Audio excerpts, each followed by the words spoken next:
Hi, and welcome to Police Stories Podcast. This is a series of short stories about my 28-year career in the UK police force. Welcome if this is your first time, and if you're listening to the series, then welcome back. Hopefully you've been enjoying it.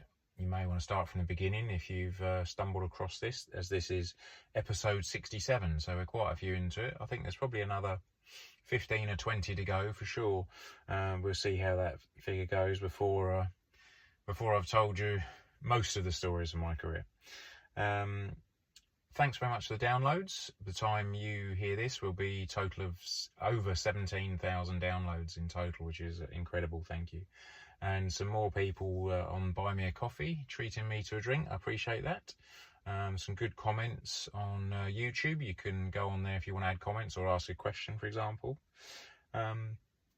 So yeah, it's all good. Thank you.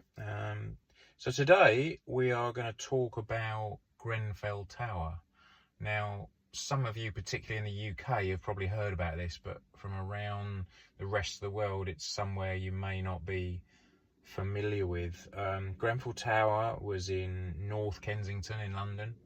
And on the 14th of June 2017, it was a very, very large fire there, horrendous fire, lots of people trapped in there, and in the end 72 died as a result of the fire. There was 127 flats in that building, 2, 3 and 4 bed flats, I mean, it's still ongoing today, the inquiry. It's sort of on the news in the UK at the moment because there's still various issues with it. You know, legal things take forever.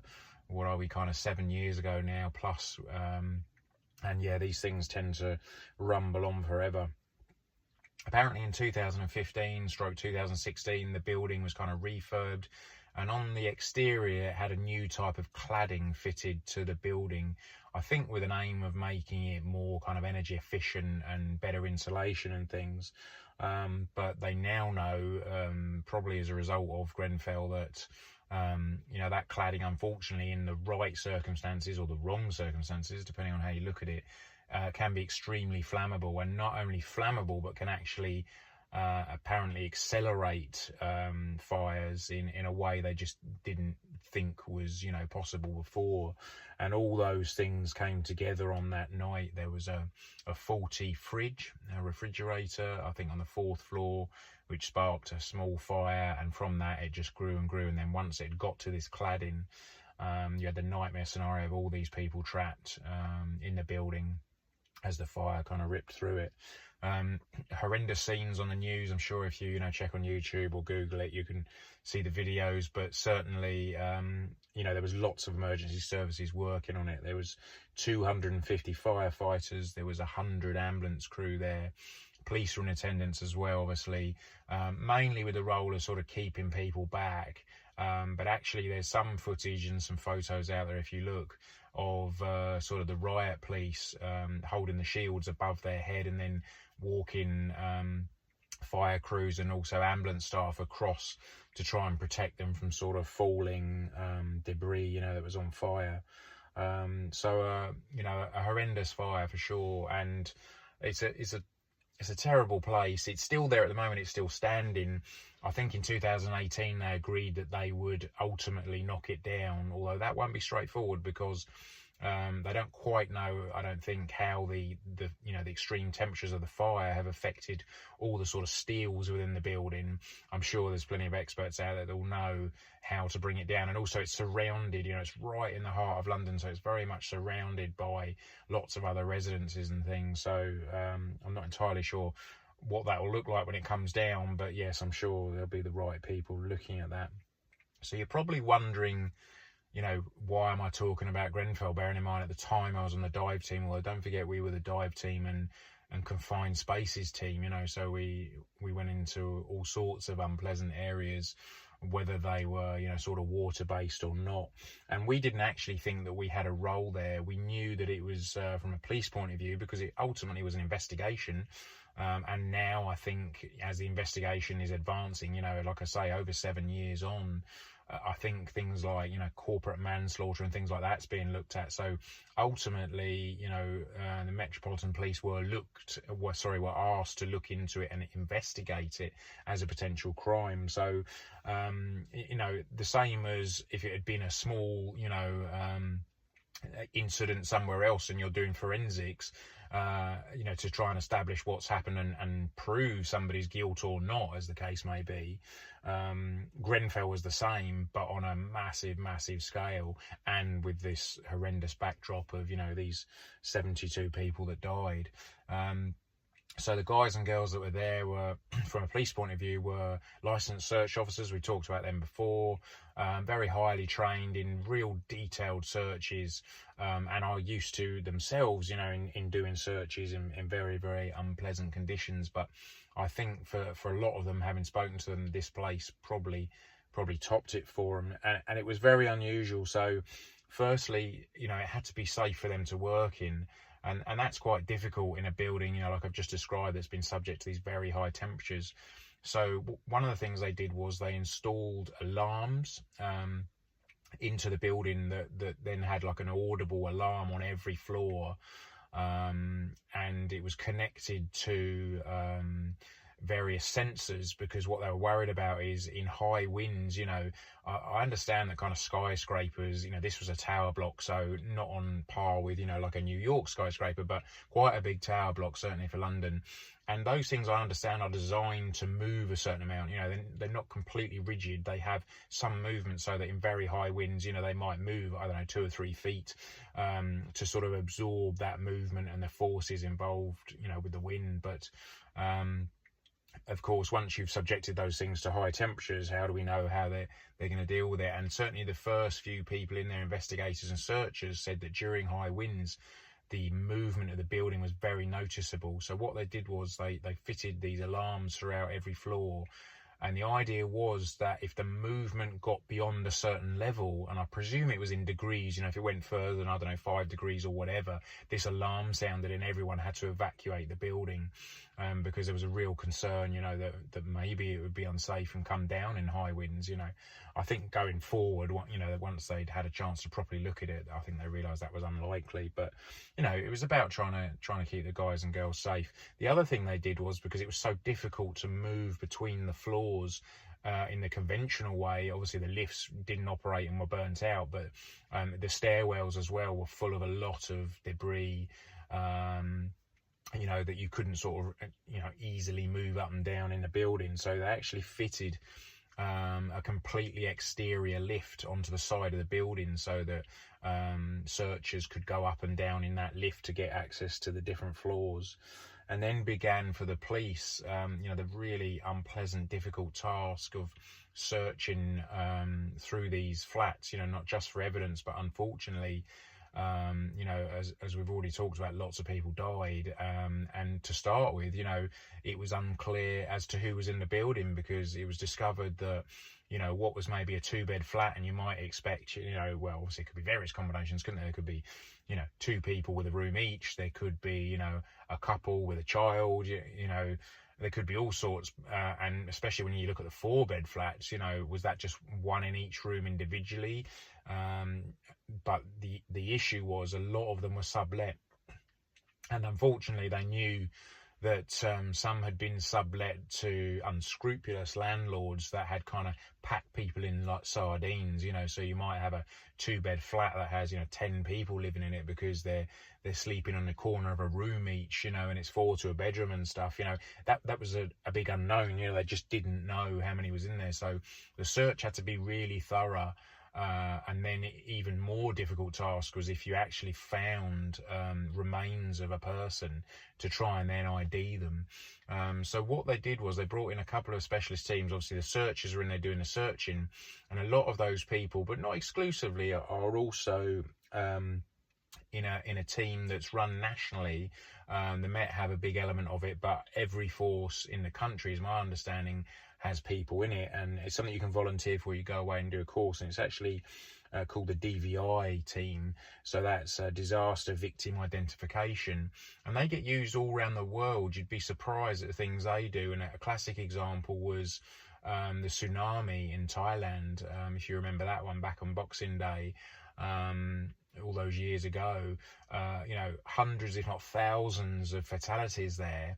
And, to put that all on one country with no resources and in the state of chaos it was in, it just couldn't cope. And this DVI team was set up to go anywhere in the world to assist with sort of large-scale disasters, really, and identifying bodies, so they did a lot of training around that.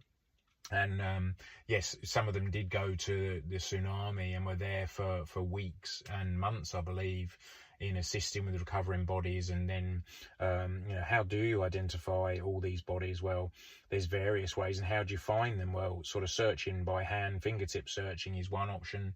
You can use dogs, and certainly around the world, and there's earthquakes and things, you quite often see the sort of rescue dogs used.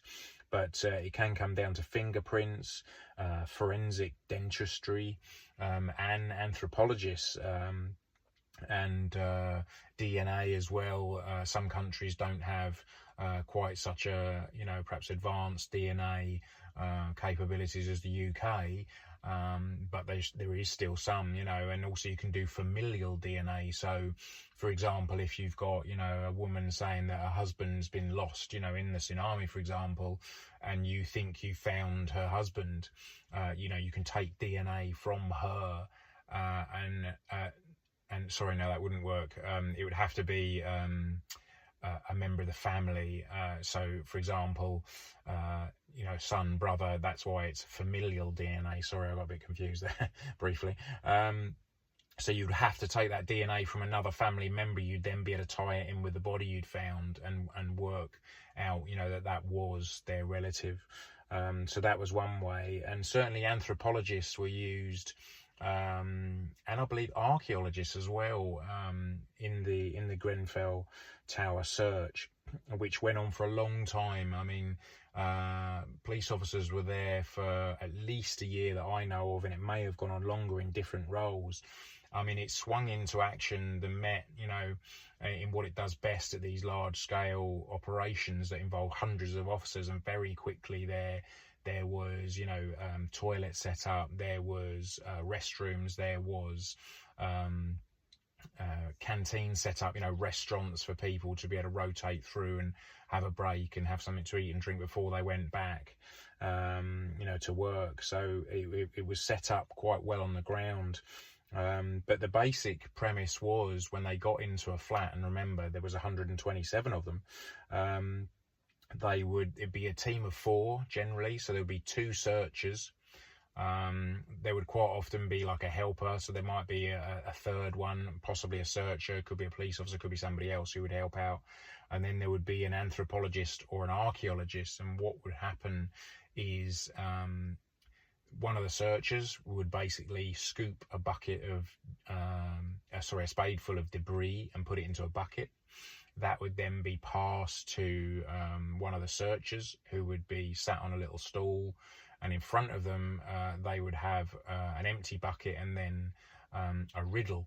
So a riddle is like a big sieve.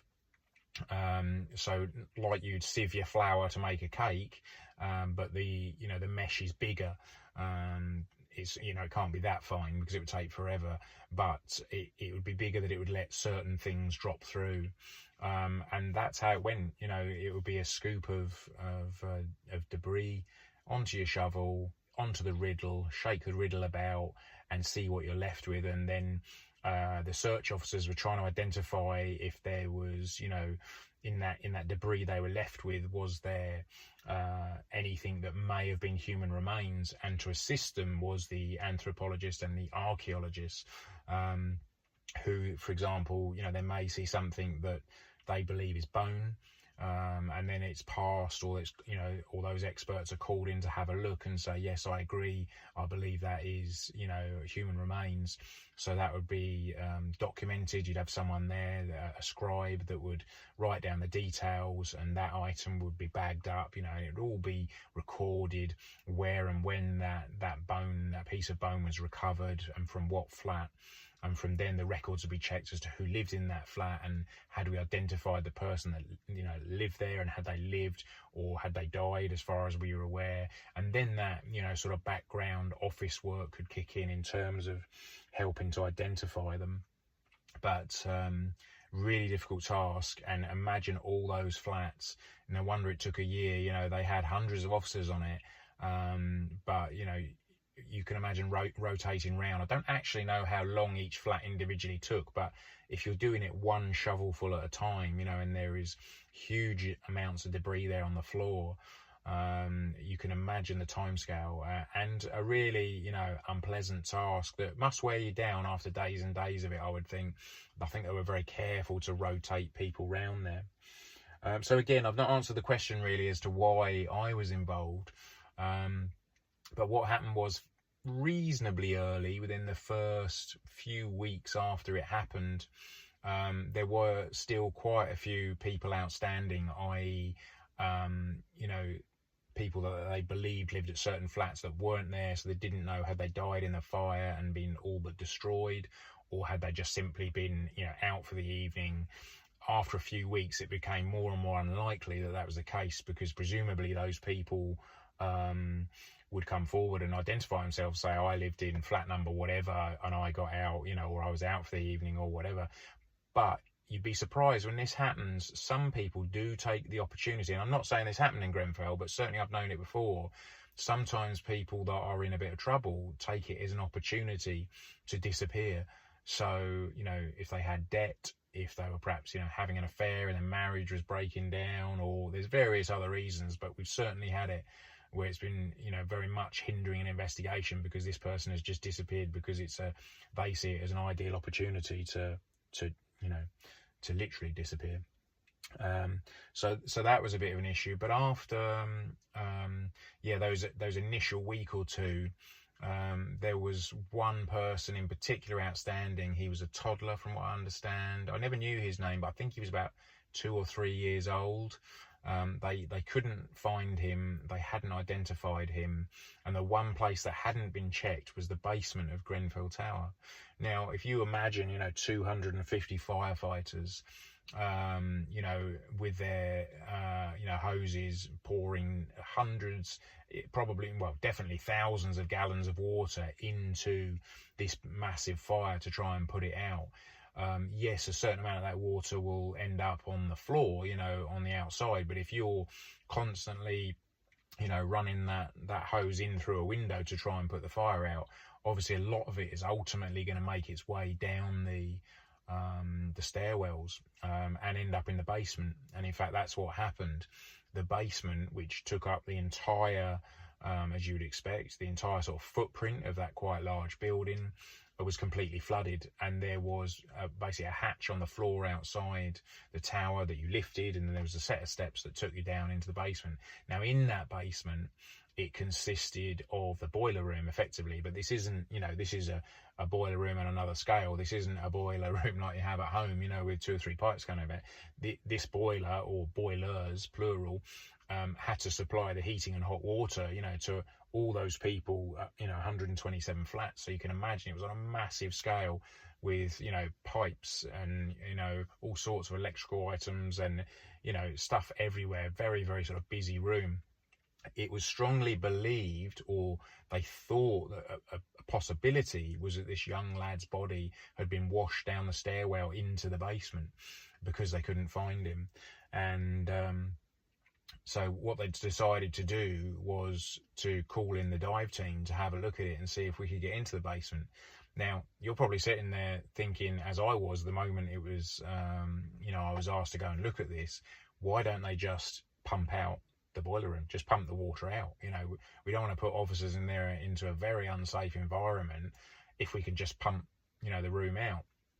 But there was a reason why they couldn't do that. Now, I can't actually remember what it was, but at the time I thought it was a valid reason. It wasn't to do with forensics. There was some reason. Basically, they told us we cannot pump this out, we need it searched, and that needs divers, you know. So I went along to the location. I was the dive supervisor, and I went along with think it was my sergeant and maybe another supervisor, because we knew it was going to be quite a complicated thing to look at, and very unusual for us, because it was kind of a mix of both things. It could be confined space, but in a dive environment. So, and we knew it was going to be challenging. So we went along, and this was my first look at Grenfell. Now, obviously, I'd heard all about it. I'd seen it on the news as everyone else had, but I'd never been there. I don't think I'd ever remember seeing it particularly, although I must have driven past it quite a few times. But one thing I will say is, when we turned up, we parked up on the exterior, and there was some gates that you went through, and then you go into almost a small village that's been created with all these, toilets and restaurants and a lot of, things going on in terms of, people there, whether it was, fire staff, ambulance, and like I say, hundreds of police. But it was really quite an eerie place. When we left there, you had to leave the village, if you like, and kind of walk around a marked off area that led you to some gates. And on that gate was an officer, and they were recording everyone going in and out, because don't forget, this is basically a massive crime scene. So like I said, if you put it to your small incident that they're doing some forensics on, maybe, a nasty assault or something, and you would put an officer on the door who would record who comes in and out, the same thing was happening, but on an absolutely immense scale. So everyone going in and out of that location was, details were taken down. So when we left the village area and we walked down this walkway, it was just the three of us, and I remember it was very, very quiet, considering how many people were there. I mean, obviously in the location and given the scenario, there wasn't like larking about and joking. People were being very respectful, as you would imagine. But for that many people being there, it really was quiet. And when we left that and walked round to the gates to get into the sort of site, there was no wind. I remember that it was very still day. And I remember sort of walking past or alongside the tower and looking up at it, and we all, the three of us, stopped for a second and looked up, and we all agreed, it was just really eerie. It was, you could see that, the blackened and the sort of charred walls, and obviously we knew what had happened there, but it was just deathly quiet.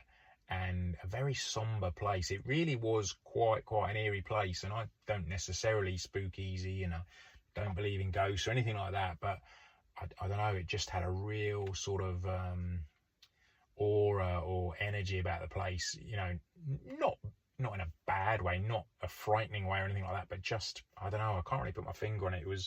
It's the only time I've ever felt it, really, and I think it was just perhaps the enormity of what happened there. But anyway, so we moved on, and we were signed into the place. We went over and we spoke to one of the contractors who had dealt with the basement, and he had some photos that showed various angles from within the basement.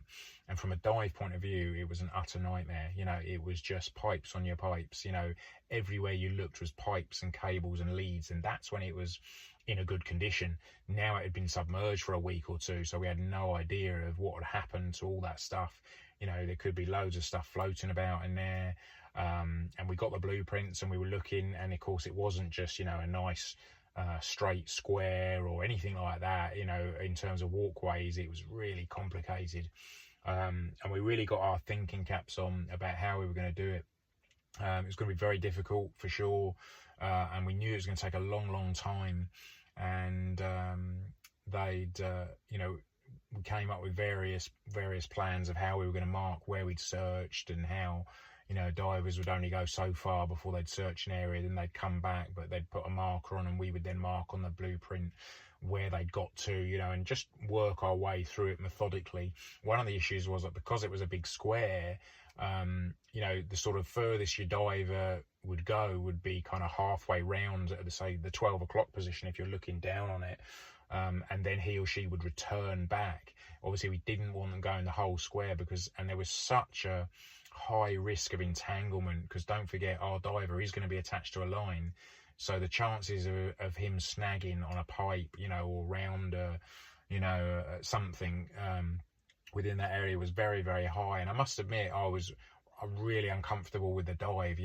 We do have the option of saying we're just not doing that. That is not safe, you know, and it has happened very rarely in the past, probably only about one or two occasions that I'm aware of. But, you know, we did talk around that, but it was decided, how on earth can we say that? You know, given the circumstances, I don't see how we can say that. So we decided, you know, that we would do it, and we'd planned it as best we could. And we went off. And what made it slightly worse for me as the supervisor, the other two experienced supervisors that had come with me on that day were both on holiday on the day of the actual dive. So I was feeling it a bit. I was feeling the pressure, you know. I was feeling a bit, you know, out on a limb. I was happy with the plan, but there was so many, you know, variations. I wasn't sure how it was going to go. So anyway, we turned up with the team, and I think they went off and had a cup of tea and some food, while I went through again with one of the other more experienced guys to have a look at the scene, you know, and at this set of steps that, you know, and this sort of hatch in the floor that led down into the basement. When we actually turned up, which I think was about a week later, when we'd actually decided we were going to do the dive. And to my surprise, when we got there, as we were walking up to it, the hatch was open, and I could see there was no water in the top of it, which there hadn't been, or sorry, there had been the last time I'd come back. And as we were walking up to it, somebody, a builder with a hard hat on, you know, fluorescent, big clumpy boots, came walking up out of the stairwell, and off he went. And we got to the hatch, and I looked down into it, and I could see it was completely dry. And so we went and found our contact, you know, who'd been working in that area. And he said, oh yeah, no, in the end, what happened was we couldn't pump it out because of whatever. And we've been told 100%, you know, we will not pump this out. That isn't the way we're going to do this. And he said, but no one told, you know, one of the builders who doesn't normally work on site. So he just did what he thought was best, which from my point of view probably was. Came up, threw a pump in there, and pumped it all out straight into the drain and emptied the room. I mean, it must have taken like a day or two, because it was, you know, a massive area. And that was it. So we were then asked to, because not many people have been in there, so we were asked to search through it anyway. And that consisted of basically 2 or 3 of us putting on a pair of wellies and kind of walking down into water that was now about 1 or 2 inches deep.